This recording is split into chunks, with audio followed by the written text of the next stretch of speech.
For all of us, it's about predicting where the consumer is going and getting half of it right. One of the things we want to do is create ads that don't suck. Embracing change creates great possibility. I'm Alan Hart, and this is Marketing Today. Today on the show, I've got Todd Krautkremer. He's the CMO of Cradlepoint. He's an entrepreneurial technology executive with more than 25 years of startup experience and a passion for building growth companies. We get into his background and his transition over the years from computer science to on the development side to product management, sales, and then into marketing most recently, as well as a stint as CEO during a downturn in the 2008 financial crisis. But we also spend a lot of time talking about the current situation that we all find ourselves in with the COVID-19 pandemic and what he's doing and what he suggests and advises other marketers to do at this important time in history. So I hope you enjoy this conversation with Todd. Todd, welcome to the show. Hey, thanks, Alan. It's great to be here. And I want to give a quick shout out to Ted Pulsiver because he's the Chief Revenue Officer at MarketCube, which is now part of Schlesinger Group. And he recommended that I get in touch with you. And so I'm happy to have you on the show and looking forward to the conversation. But I want to say thank you to Ted, too. Yeah, agreed. Thanks, Ted. And I look forward to our conversation. Before we get into this, let's start with your background. I believe you started or educated in computer science or the equivalent. And I would love to know how your career progressed and when you made the switch to marketing, if you will. Sure. It's an interesting story, and I'll give you kind of a thumbnail sketch, but it's worthy of discussing because it's really shaped me into the marketer that I am today. So you're right. I started out in computer science. Truth be told, I was on my way to be a orthodontist. And I took my first computer science course, as I'm sure many of us have similar stories back in the day, and forever my life was changed. I realized it's really what I want to do. So I got trained in computer science. My first job, out of pure luck, was in networking. And I was developing code at that time that ran some of the world's largest networks. One of our customers was AT&T, and they themselves had one of the world's largest networks. And what really frustrated me is I could not really relate to how people use my code in the real world. And it bothered me so much that I actually took a job with AT&T as a customer in the IT team responsible for building networks. And it was the greatest 5 years of my life. I mean, we built a huge network at a time of divestiture when the old Bell companies were all being broken up and had to develop their own IT infrastructure. But it gave me empathy that I still carry with me today for the challenges of IT folks. And I went from being a network designer and implementer to ultimately being a strategist and planner. So I kind of went through the gamut, so to speak, as a customer. And then I realized as I looked out my window every day down Orlando, Florida, being the network planner, that all of the vendors that I was working with on a daily basis, they were all driving cars far nicer than mine. And I realized that they had kind of control over their income. Depending on how good they were, how savvy they were, how effective they were, how hard they worked, they could really control their income. And for me, if I was pulling all-nighters, it didn't matter. I got the same paycheck. And I realized, gee, that sounds like something I'd really be interested in. So I talked to AT&T HR, and they said, hey, I'm thinking about getting into sales. They said, no problem. We have this 10-year program that will take you from where you are and eventually get you into sales. And I said, I was kind of thinking about doing it now. So long story short, I left. I went to Siemens, a subsidiary of Siemens. I was building at the time some of the largest data networks for the carriers. Went through product management, which was a great experience, but made my way in a couple of years into sales and became regional sales manager for the Northeast and really enjoyed it and found I was actually good at it. Then I joined my first startup, first of four. And I was the only sales guy. I was knocking down some big deals with big banks and big retailers and other things. And I got so frustrated by the poor marketing. It seemed like everything I was trying to sell and communicate to customers was never coming from my marketing materials. So finally, the CEO, frustrated with me constantly complaining, said, well, if you think you can do a better job, the job's yours. I said, I think I'll try it. So I got into marketing, and I've been there ever since now through 4 startups, two of which were acquired, two went public. And I did spend one stint as a CEO during the Great Recession at a company called Gearworks, which we sold eventually, but that was a turnaround. And I got a lot of experience in raising capital and hiring and building teams and things that only CEOs do, even though a lot of other executives participate in. They shoulder the burden of a business and its performance and its consequences. And that was also a tremendous experience. It made me a better CMO for the following reasons. I have empathy for customers. I understand how my partner in sales works, thinks, what they need. And most importantly, I'm a better CMO because I understand what our CEO thinks and needs and the pressure that he goes through every day and the role marketing has to play in really shaping the strategy and driving the go-to-market and seizing the opportunities. So that's my background. Rather interesting for a marketeer, but I wouldn't trade it for the world. No, it is. It's a fascinating background, and it's amazing to me actually how many CMOs I've had on, not necessarily started in computer science, but at some point in their past have done a tour in sales. But I think that extra dose of being on the customer side makes you definitely unique. I want to double click on something because Gearworks, you were a CEO.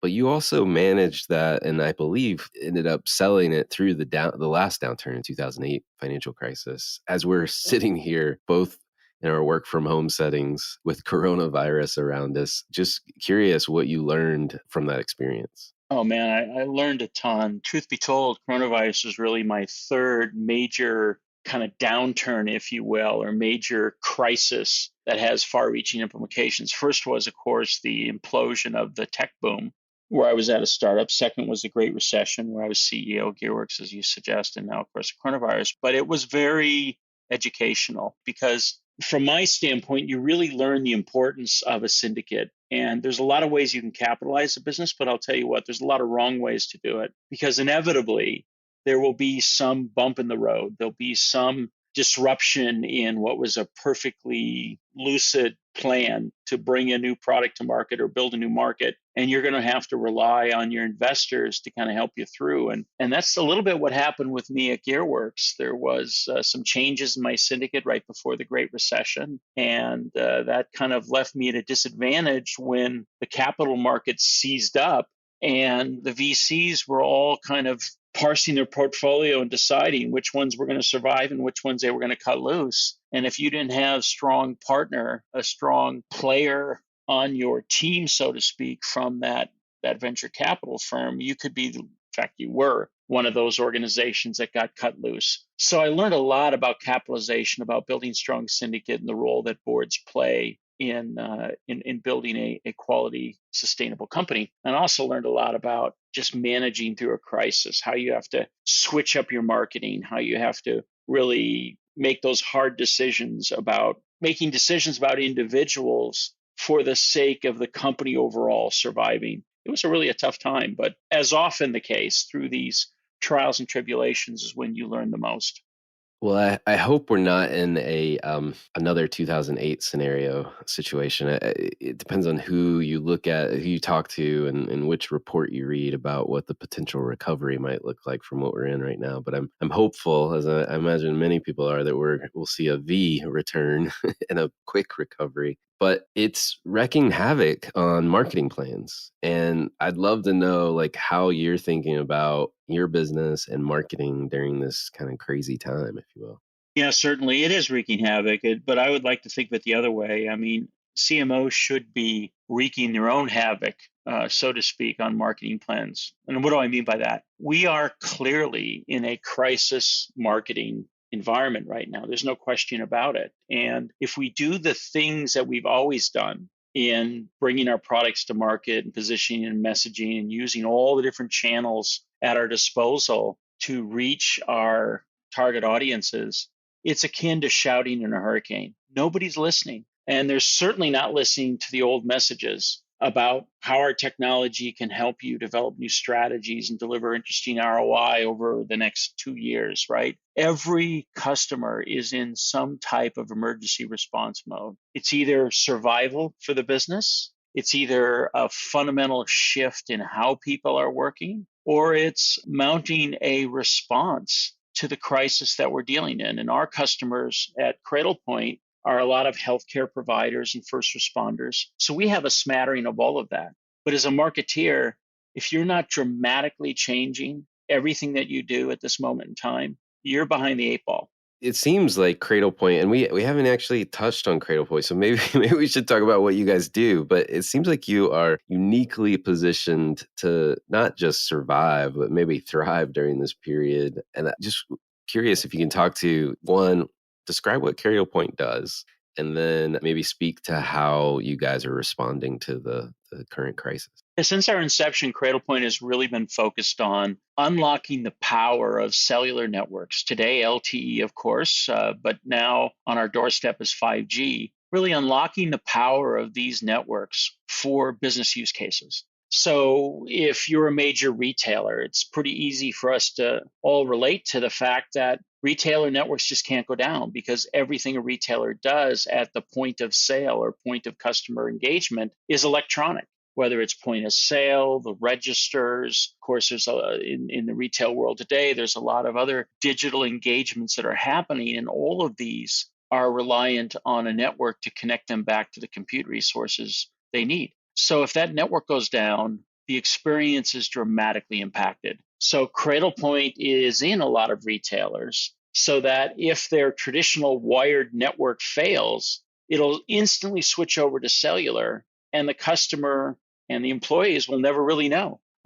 Think about police and first responders, firemen, emergency responders. Think about FEMA, all of these public safety services. What they have to do, of course, is in their vehicles have constant access to data. You don't have the chirping on the radio like you used to for every single command, because every situational piece of information they need, whether it's a fireman, an EMS crew in an ambulance, or police officers in their squads, comes through that MDT or that PC in their vehicle. So for them, always on, always connected network is essential. And we provide cellular connectivity through a router that mounts in their vehicle and keeps them always connected across one or more wireless providers, including FirstNet, which is the new broadband wireless public safety network for police, fire, and emergency services that ensures that their data always gets through, even if the cellular network is being saturated by consumers.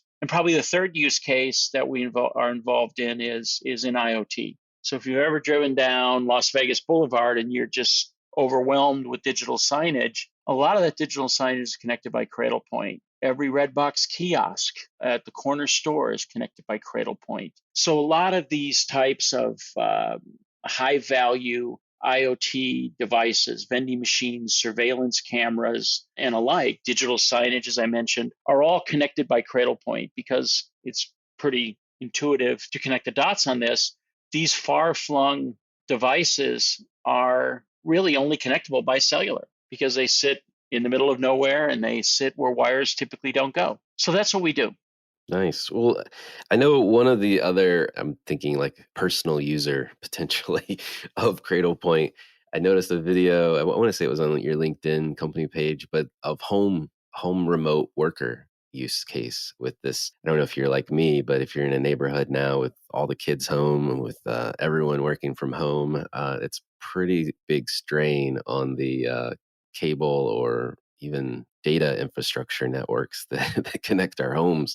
And it looks like you guys have a solution for the remote worker where you can have the same LTE connectivity that, if you will, bypasses the home internet connectivity and pipes you directly into your corporate network. Oh, you're exactly right. We're an enterprise class product. We're not a cheap and cheerful MiFi device, if you will. And a lot of people have been bringing those home and setting them up. But the advantage that we provide is if you've got a mission critical worker at home, say it's a retired doctor now that's being mustered into service in New York, or for example, a case that comes to mind is a city of Northampton emergency services individual worker that now is sequestered to his home as part of the work at home requirement. And he has literally set up his office with multiple monitors and everything right in his home. So he continue to serve the city and those in need, but it's all connected by Cradlepoint because that person must absolutely stay connected and must be isolated from the other craziness that's probably happening on his home network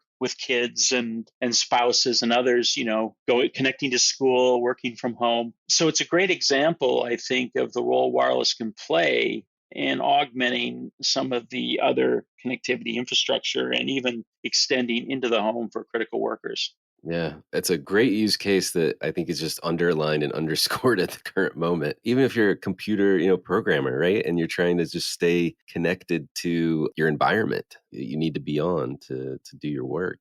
It's a crazy time. I'm glad there's solutions like that out there, frankly. I know we've talked about a few different use cases, a couple of different projects or specific instances of how what you're doing. Where's the vision of Cradlepoint? Where do you want to be? Where do you want to go in the future? I'll tell you, our vision is simple but compelling, and it's based on a belief that look at all the wireless technologies before us and around us, whether it's the old 900 megahertz cordless phone, whether it's wireless earbuds. The reality is whenever a wireless technology kind of crosses over that of its wired comparable from an economic and functionality standpoint. Think of wireless LAN as perhaps the greatest example. You go into a business today and you don't ask to be plugged into Ethernet. You get hired on, you're given a notebook and you're given credentials for the Wi-Fi network and you're on. And whether you go to Starbucks or you come home and work, you connect via Wi-Fi. You don't even think about it. And then you go back to the office, you connect via Wi-Fi. You take your PC or your notebook into a conference room, back to your desk. You don't think about an Ethernet connection. So what happened there? What happened is Wi-Fi networks, from a functionality standpoint and an economic standpoint, crossed over that of wired Ethernet. And the moment that happened, preference for Wi-Fi and wireless just dominated. Same with cordless phones, same with earbuds. You don't see as many people walking around with those wired earbuds connected to their phone anymore. So we believe the same thing's going to happen in the WAN.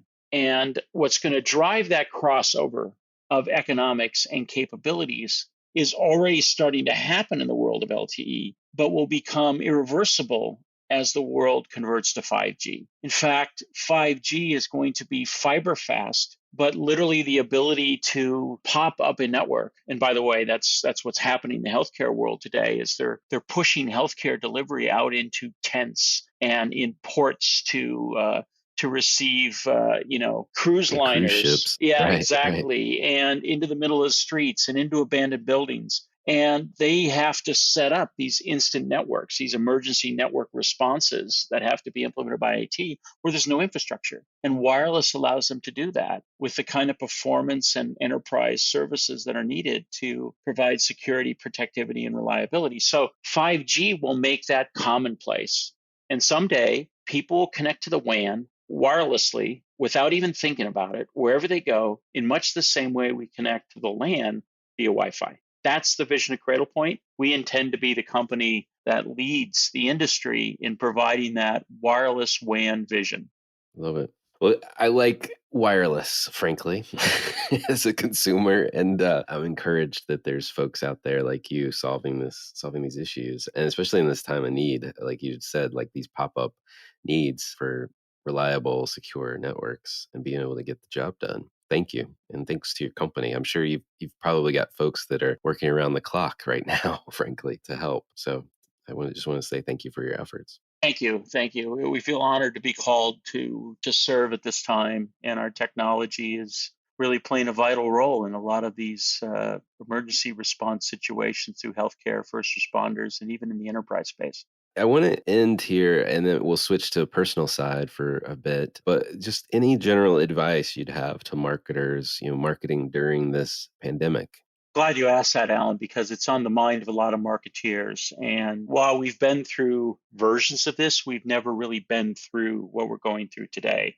And that's true on so many levels, but especially true on marketing. So first of all, what has to change immediately is how you message and how you engage the marketplace with your solutions. And we've actually seen a lot of this on TV. It has to shift to, I like to say, an open arms type of approach where we're saying, look, we can play a role in helping you respond to this crisis. And however your business or organization has to respond, some are on the front lines, some are struggling for survival. And we're here to help. So it can't be this hard sell that we're so used to in marketing, right? Where we always think about how quickly we get to that call to action. It literally has to be palms up, open arms, saying, we're here to help. Because nobody in this crisis wants to be marketed to. They don't have time for it. They're really struggling for survival or struggling to help those that are trying to survive. So that's number one. You have to change your messaging day one. And your messaging will evolve. It'll go from we're here to help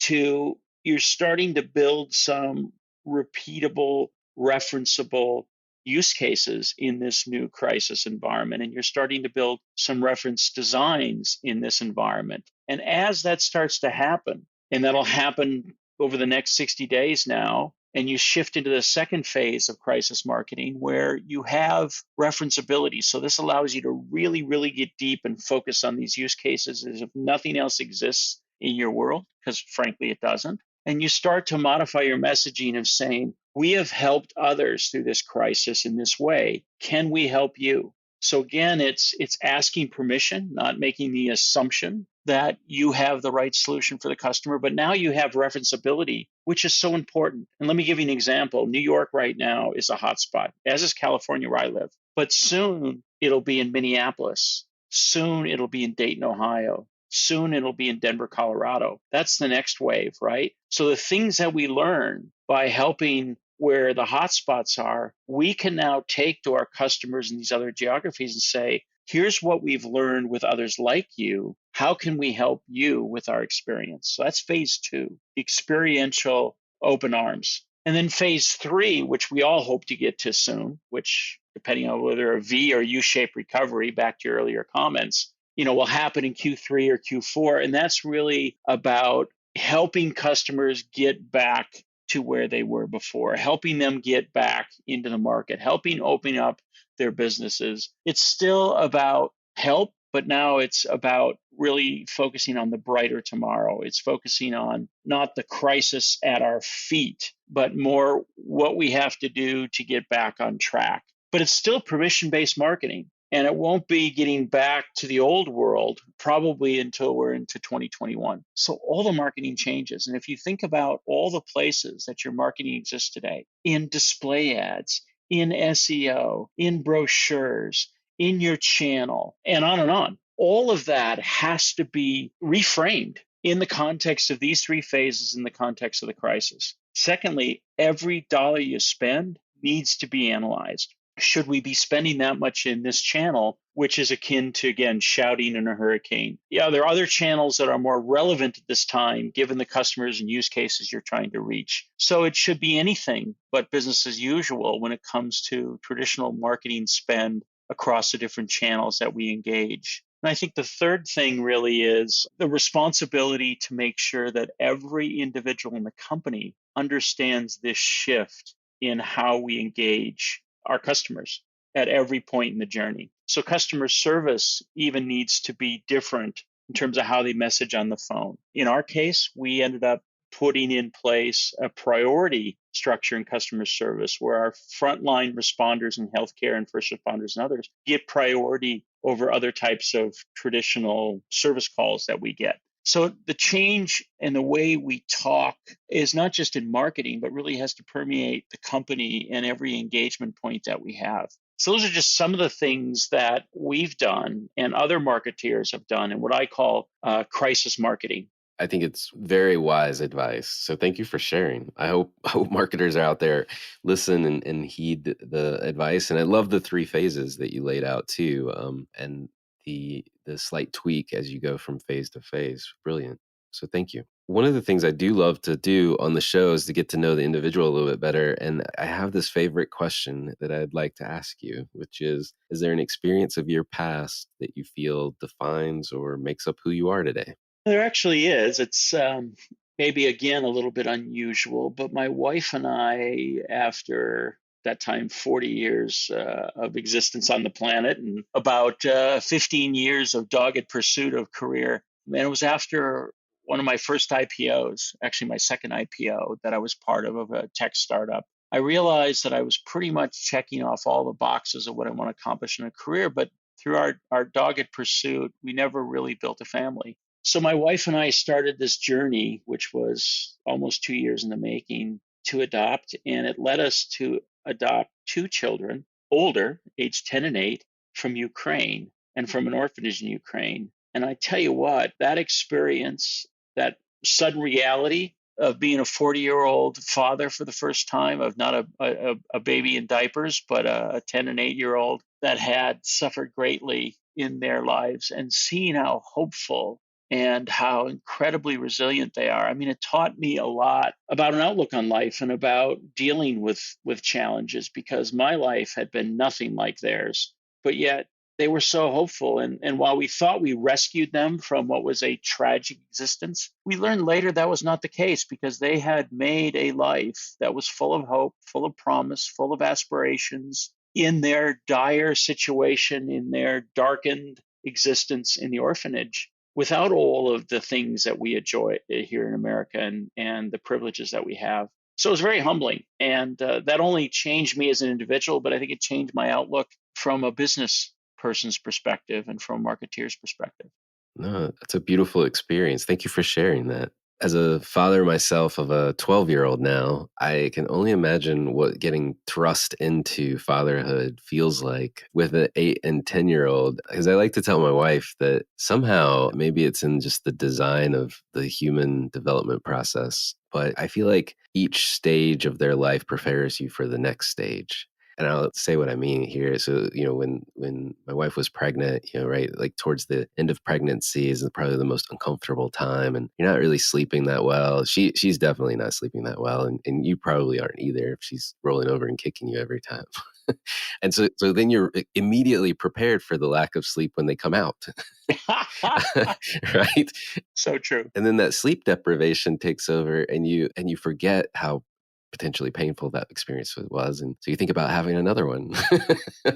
Um, but for me, we've always laughed about the fact that it feels like each phase prepares you for the next one. So you might have missed a couple phases in there, and it may have been even more painful than most of us might have experienced otherwise. So I'm glad you got through it. Yeah. Well, I'll tell you something. That's, while I thought for a brief moment, gee, it's going to be kind of cool having a daughter that's 10 and a son that's 8, and we completely bypassed the whole dirty diaper stage. And while we didn't regress that far, I can tell you that many of the stages of parenting where you're building the relationships and you're showing through your actions and through your training how your children should evolve, you really can't skip too many of them, because we found ourselves going back in time, so to speak, and providing all of that earlier nurture and connection that is so vital. So it's rather interesting how human nature works from that perspective. There is no short path. Right. That's a good point. That's a really good point. Let's move on a little bit. What advice would you give your younger self if you were starting over?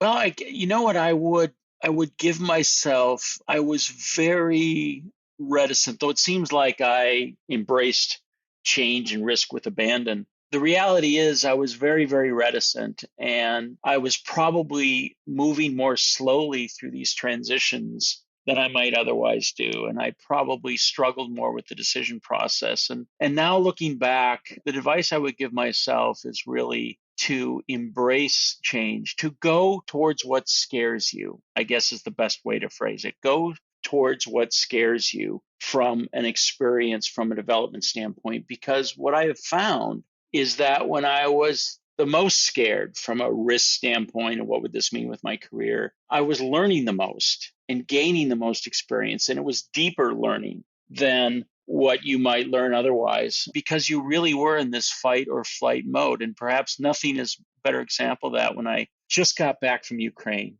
literally just adopting our kids, got off the plane on New Year's Eve 2003. New Year's Day 2004 followed, and I got a call from the board of Gearworks, a board member that said, "Hey, we just made a change. You're the new CEO if you want to take it." Now think about this. I just adopted two kids. My whole world was going to change in ways I couldn't even imagine. They didn't speak any English. And I said, sure, I'll take it, right? But I'll tell you what, the company was without money. We were focused on the wrong opportunity, wasn't sustainable. And it was just a dramatic change and had to go raise capital and transform the company and all pivot, so to speak, as we commonly say in the startup world. And it scared the living daylights out of me because I had no reprieve. I was scared at home. I was scared at work. But what I learned at that moment in time as an individual, as a parent, as an executive, as a leader of a team of people in a company was unbelievable. It was just this crucible of learning that was compressed, probably 20 years of experience compressed in a couple of years. And that's why I say, what I would say to myself is run towards what scares you. I love it. I love that phrase too. It feels like it should be a bumper sticker. You should trademark that. That's funny. Well, couple of fun questions for you. This one I'm testing now. I actually stole it from another or borrowing it from another podcast that I listened to. But I'm curious if there's been a purchase that you've made, say in the last, I don't know, say 6 to 12 months of $100 or less. And you can fudge a little around the edges there on the time or the amount that's been most impactful for you. Oh, wow. You borrowed that one, huh? Yeah, I did. I kind of like the answers I get. So they're tips for me, purchases I might want to make too. So this may seem pretty mundane, but for me, it really was a Kindle. And what drove it was I realized that my need to expand my universe beyond every day just being consumed, unendingly consumed in kind of coming up to speed with business data and insights relevant to the role and the space that I'm in. I felt my world getting somewhat stovepiped and the need for broadening my perspective, that intellectual curiosity kicked in beyond the space. And of course, none of us have any time, but I realized that when you take all these moments that you have, standing in line at an airport, which I miss now, boarding a flight when you can't use any electronics and get working on your computer, those moments could be consumed with this goal of getting a broader perspective on the world around me. So others perhaps do that as a way of life, and I commend them. But for me, that was a little purchase I made about a year and a half ago. That's been very gratifying. yeah, I like that one. Well, another hopefully fun one. Marketers tend to be kind of as observant of what's going on around them. And I'm curious if there's any brands, companies, or causes that you follow or you think other people should be taking notice of. Well, you are right. I've been hyper observant during this, the last 60 days, especially hold up here and shelter in place in California. And while I can't speak of specific brands, and I probably will mention a few in the process, I've been watching TV and I've noticed those that are really good and shifted quickly to crisis marketing. I just recently, just last night saw a Toyota commercial where they didn't talk about the cars. It was just a spokeswoman in this case, sat there and just kind of related to where people are at and said, hey, just want to let you know that our service department is open for those of you that don't have the luxury of staying home. And we're doing all the things to keep our people safe, but we're there for you. So really the shift that's taking place by some organizations that are doing very well and some that are failing. Another great one that came to mind, and this is about empathy, is the CEO of Walmart.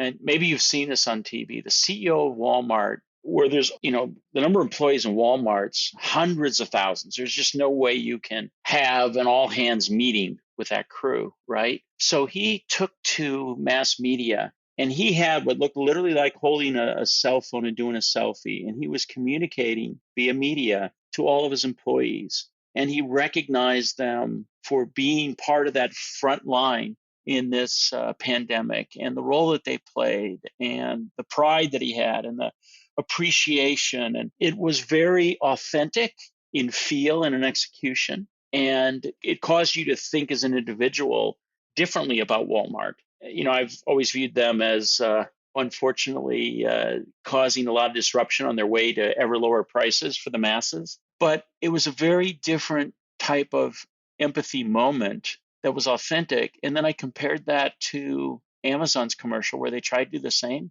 but it was this spokesperson's voice. There was no executive there delivering this message in his own words and his own voice. Even the people they showed in the warehouses looked unhappy. They looked kind of very stoic and almost a bit afraid. I mean, it just didn't have the same impact. So it's not just crisis marketing. It's the importance of having that authentic moment that really kind of bubbled up for me. So there's a couple of examples that I think hopefully our listenership has had a chance to experience on their own as we all huddle around the TV.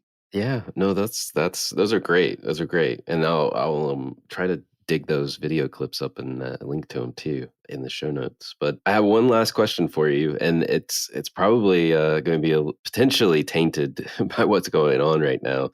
But curious to get your perspective on what you feel like is either the largest opportunity or the largest threat that marketers face today. Yeah, at this exact moment in time, boy, does that ever get tainted. I think the largest threat, and it's very poignant right now, is that in our pursuit of efficiency through all of these amazing tools that we have as part of the marketing tech stack today, all the ways in which we can reach people in all the moments, that we don't really focus on the fact that customers all live in a buying journey, and that customers today, more than ever, really hunger for authenticity. And they hunger for it because, frankly, the social media backdrop is anything but authentic, right? Everybody's living their best virtual lives in social media. We don't communicate as much one-to-one.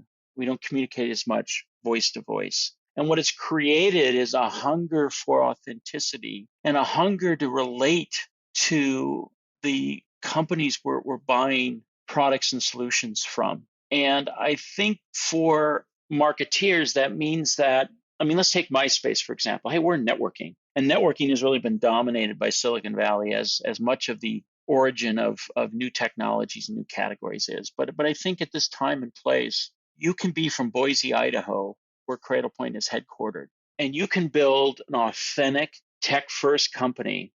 And frankly, if you do it right and you pay attention, I think there's a lot of people out there that hunger to be connected to companies that come from interesting places, that feel more authentic, that relate to what the company is willing to expose about who they are, how they live, and the people that comprise it. And I think that's a real advantage for a lot of companies all over the world, maybe not in the major corridors of your industry, to go and compete. And I think it also really is a mandate for marketeers to think beyond the tools, beyond the tech, and don't lose touch of the humanity that's required in marketing now more than ever. I love it. That's great advice, not just for now, but forever. So thank you. Well, Todd, I can't thank you enough for coming on the show. It's been fascinating, and we're going to try to rush and get this episode out because right now is when people need to hear your thoughts. So thank you. Thanks for the opportunity, Alan. I've enjoyed it a lot, and this is a great podcast. Thanks for hosting it. Thank you. Hi, it's Alan again. Marketing Today was created and produced by me. If you're new to Marketing Today, please feel free to write us a review on iTunes or your favorite listening platform. Don't forget to subscribe and tell your friends and colleagues about the show. I love to hear from listeners, and you can contact me at marketingtodaypodcast.com. There you'll also find complete show notes with links to anything we talk about on any episode. You can also search our archives. I'm Alan Hart, and this is Marketing Today.